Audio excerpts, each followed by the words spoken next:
All right, so our discussion was on what are some of the reasons, many reasons people get fired at their job. And after thinking about it personally and then looking into it, I'd say the top ones are one, you don't show up on time or show up at all. Two, you don't seem like you care about the job. Even if you don't, you still gotta act like you care. Three, you don't do your job. One is a given. You got to show up to your job. You got just like basketball or any sport. You got to show up to that practice on time, preferably earlier, a little bit earlier than the time. Like say you work at 3, it might be smart to show up at 2:55 or whenever, just to show that you're a responsible person.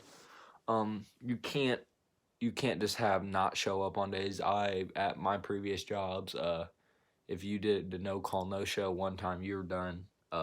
You if you have for a specific reason you can't be at work today, you have to call in. That's a big reason people just didn't show up. Another one is you don't care.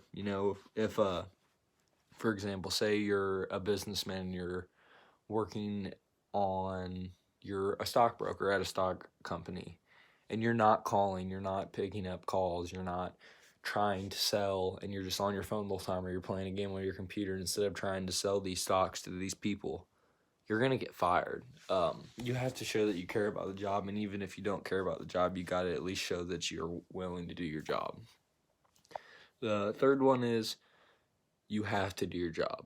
I've worked at places that I hated. I think everyone before they find the job that they enjoy has worked at a place they absolutely hate, or they still might work at a place they hate. And even if you hate it, you still have to do your job, no matter what. If you don't, if you're a cook and you don't cook food, then what's the point of them keeping you at the job? You have to do your job no matter what. And I'd say that third one might be the biggest one. You have to do your job.